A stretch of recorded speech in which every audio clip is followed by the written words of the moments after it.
আসসালামু আলাইকুম, স্বাগত জানাচ্ছি আরটিভির মধ্যাহ্নের সংবাদে। আপনাদের সঙ্গে আছে আমি সৈয়দা সাদিয়া বেনাজির। নতুন করে বাংলাদেশি পণ্যে শুল্ক আরোপ করেন মার্কিন প্রেসিডেন্ট ডোনাল্ড ট্রাম্প। সোমবার প্রধান উপদেষ্টা ডক্টর মোহাম্মদ ইউনূসের কাছে লেখা চিঠিতে এই সিদ্ধান্তের কথা জানান প্রেসিডেন্ট ট্রাম্প। চিঠিতে ট্রাম্প জানান, যুক্তরাষ্ট্রে বাংলাদেশি পণ্য প্রবেশের ক্ষেত্রে ৩৫% শুল্ক আরোপের সিদ্ধান্ত নেওয়া হয়েছে, যা আগামী ১ আগস্ট থেকে কার্যকর হবে। গেল ৩ এপ্রিল বিশ্বের বিভিন্ন দেশের ওপর পাল্টা শুল্ক আরোপ করেছিলেন মার্কিন প্রেসিডেন্ট। সে সময় বাংলাদেশি পণ্যের ওপর ৩৭% শুল্ক আরোপ করা হয়। এর আগে দেশটিতে বাংলাদেশি পণ্যের ওপর গড়ে শুল্ক ছিল ১৫%। বাংলাদেশের পাশাপাশি দক্ষিণ কোরিয়া ও জাপান সহ মোট ১৪টি দেশের ওপর নতুন করে শুল্ক হার নির্ধারণের ঘোষণা দিয়েছেন ডোনাল্ড ট্রাম্প। ৭১ মানবতা বিরোধী অপরাধের দায়ে ব্রাহ্মণবাড়িয়ার রাজাকার কমান্ডার ও স্থানীয় আওয়ামী লীগের বহিষ্কৃত নেতা মোবারক হোসেনকে মৃত্যুদণ্ড রায়ের বিরুদ্ধে ১১ বছর পর আপিল শুনানি শুরু হয়েছে। প্রধান বিচারপতি ডক্টর সৈয়দ রেফাত আহমেদের নেতৃত্বাধীন ৫ সদস্যের আপিল বেঞ্চে চলছে এই শুনানি। ২০১৪ সালের ২৪ নভেম্বর আন্তর্জাতিক অপরাধ ট্রাইব্যুনাল মানবতা বিরোধী অপরাধের দায়ে মোবারক হোসেনের মৃত্যুদণ্ডের রায় দেয়। পরে এ রায়ের বিরুদ্ধে আপিল করলেও গেল ১১ বছরে তার শুনানি হয়নি। মুবারকের বিরুদ্ধে প্রসিকিউশনের আনা ৫টি অভিযোগের ২টি সন্দেহাতীতভাবে প্রমাণিত হয় তখন, যার একটি আখাউড়ার ৩৩ জনকে গঙ্গাসাগর দিঘির পাড়ে দাঁড় করিয়ে গুলি করে হত্যা।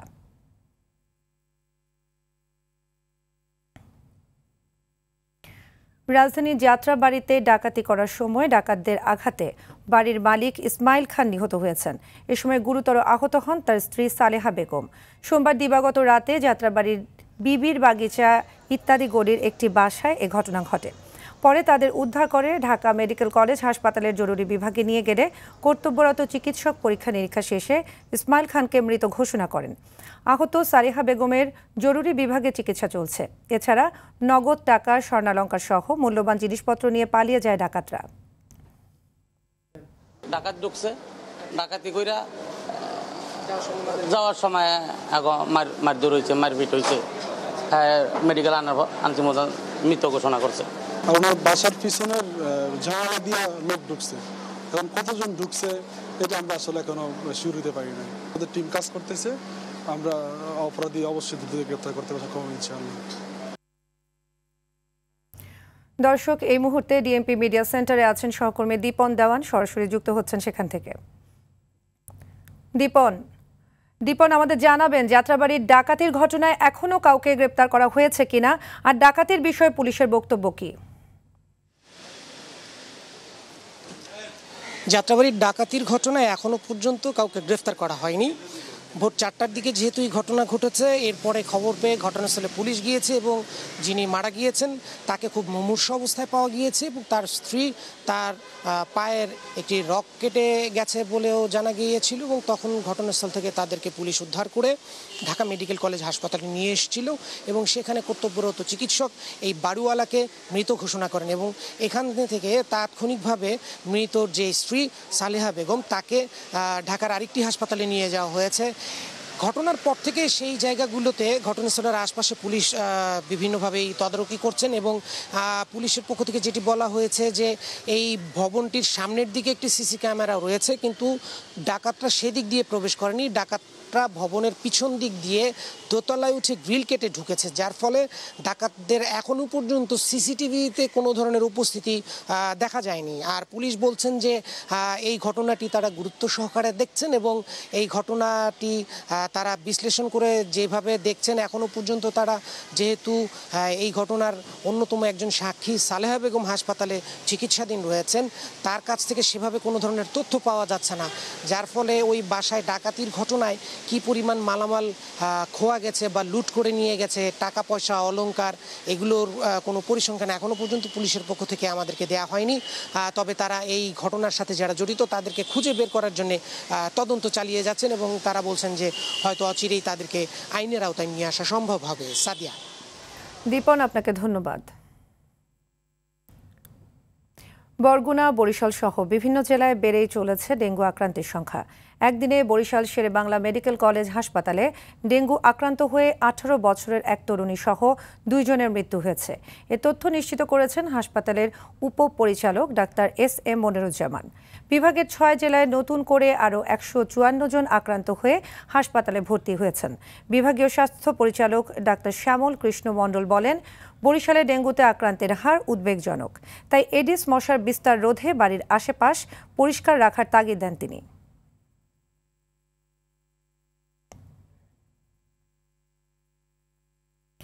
সিরাজগঞ্জের সলঙ্গায় ট্রাক চাপায় ব্যাটারি চালিত অটোরিকশার যাত্রী বাবা ও ছেলে নিহত হয়েছেন। এ ঘটনায় বড় ছেলে আহত হয়েছেন। সকাল 6:30টার দিকে হাটিকুমরুল বনপাড়া মহাসড়কের সলঙ্গা থানার চরিয়ার মাধ্যমপাড়া এলাকায় একটি হোটেলের সামনে এ দুর্ঘটনা ঘটে। নিহতরা হলেন সলঙ্গা থানার আব্দুল মান্নান খন্দকার ও তার ছেলে জুয়েল খন্দকার। অসুস্থ বাবাকে ডাক্তার দেখাতে সলঙ্গা থেকে অটোরিকশায় করে এনায়েতপুর খাজা ইউনুস আলী মেডিকেল কলেজ হাসপাতালে নিয়ে যাচ্ছিলেন ছেলেরা। এদিকে ট্রাকটি আটক করা হলেও চালক পলাতক।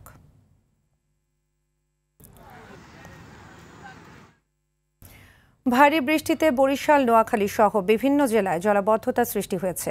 ভোররাত থেকে শুরু হওয়ার টানা বর্ষণে নোয়াখালীর বেশ কিছু সড়ক ও অলিগলির রাস্তাঘাট ডুবে গেছে। এছাড়া প্রধান সড়কেও জলাবদ্ধতা সৃষ্টি হয়েছে। আবহাওয়া অফিস জানিয়েছে, গত 24 ঘন্টায় নোয়াখালীতে 126 মিলিমিটার বৃষ্টিপাত রেকর্ড করা হয়েছে।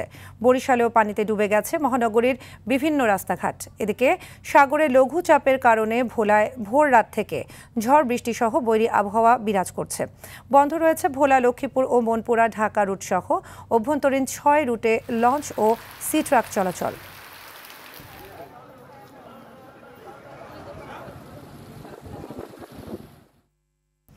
এই বিষয়ে আরও জানাতে বরিশাল থেকে সরাসরি যোগ দিচ্ছেন সহকর্মী আরিফুল ইসলাম।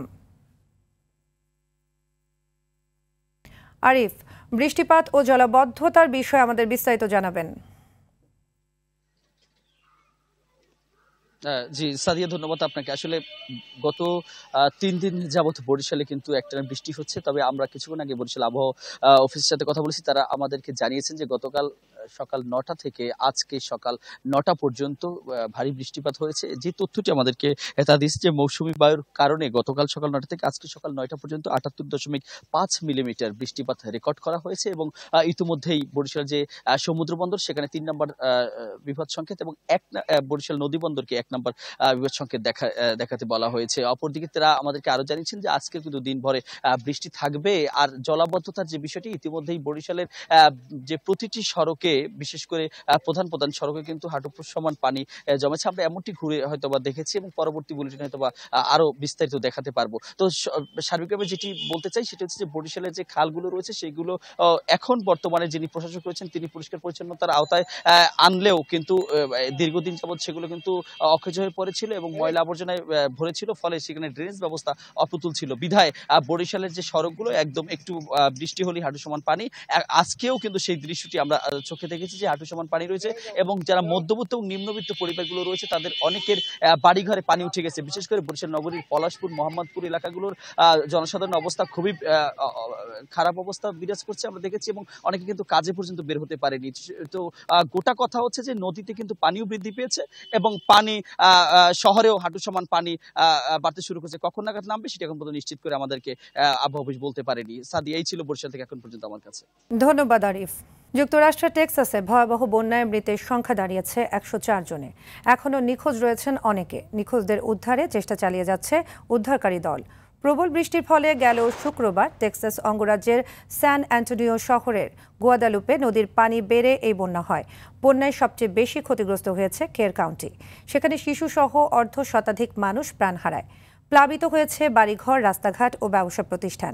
এছাড়া ট্রাভিস, বার্নেট, কেন্ডাল, উইলিয়ামসন ও টম গ্রিন কাউন্টিতেও প্রাণহানির খবর পাওয়া গেছে। এ বন্যাকে বড় ধরনের বিপর্যয় বলে ঘোষণা দিয়েছেন প্রেসিডেন্ট ডোনাল্ড ট্রাম্প। পরিস্থিতি পর্যবেক্ষণে আগামী শুক্রবার টেক্সাস সফর করার পরিকল্পনা করছেন তিনি।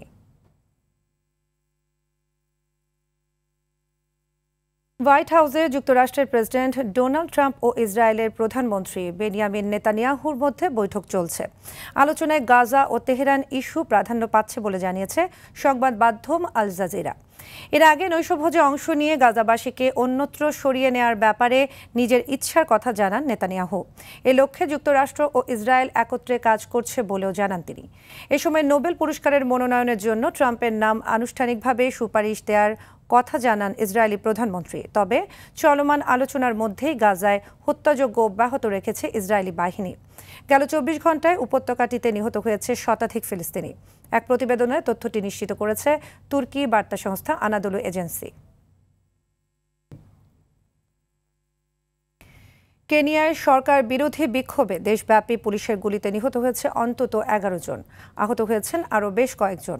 আল জাজিরার খবরে বলা হয়, সোমবার গণতন্ত্রপন্থী বিক্ষোভের ৩৫তম বর্ষপূর্তি উপলক্ষে অনুষ্ঠিত বিক্ষোভ ছড়িয়ে পড়লে তা নিয়ন্ত্রণে পুলিশ বিক্ষোভকারীদের উপর গুলি চালায়।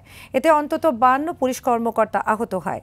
১৯৯০ সালের ৭ জুলাই কেনিয়ার গণতন্ত্রপন্থী বিক্ষোভকে স্থানীয় ভাষায় সাবা সাবা আন্দোলন নামে অভিহিত করা হয়। কেনিয়ার তৎকালীন স্বৈরশাসক প্রেসিডেন্ট ড্যানিয়েল মোয়েরের বিরুদ্ধে এই আন্দোলন হয়। দিনটিকে স্মরণ করতে প্রতি বছর ৭ জুলাই কেনিয়ার মানুষ মিছিল বের করে। তবে এবারের মিছিলটি কেনিয়ার বর্তমান প্রেসিডেন্ট উইলিয়াম রুটোর পদত্যাগের দাবিতে বড় আকার ধারণ করে। সিরিজ নির্ধারণীর তৃতীয় ওয়ানডেতে আজ শ্রীলঙ্কার মুখোমুখি হবে বাংলাদেশ। পাল্লেকেলেতে ম্যাচটি শুরু হবে বাংলাদেশ সময় বেলা ৩টায়। টেস্টে সিরিজ পরাজয়ের পর ওয়ানডেতেও হার দিয়ে শুরু হয় মিরাজ শান্তদের। তবে অনেক নাটকীয়তার দ্বিতীয় ম্যাচে জয় তুলে নিয়ে সিরিজ সমতা এনেছে বাংলাদেশ। এবার সিরিজ জয়ে নিজেদের সর্বোচ্চটা দিতে প্রস্তুত মিরাজ বাহিনী। তবে ২ ম্যাচে ব্যাটারদের ব্যর্থতায় দুশ্চিন্তার ভাঁজ বাংলাদেশ শিবিরে। সিরিজ জিততে ব্যাটিংয়ে তাই বাড়তি মনোযোগ টাইগারদের। এদিকে সিরিজ জয়ের বাড়তি চাপ নয়, বরং নিজেদের স্বাভাবিক খেলাটা চালিয়ে যেতে চায় শ্রীলঙ্কা। মধ্যাহ্নের সংবাদ এ পর্যন্তই। দুপুরের সংবাদ ১:২টায় দেখার আমন্ত্রণ রইল। ধন্যবাদ সবাইকে।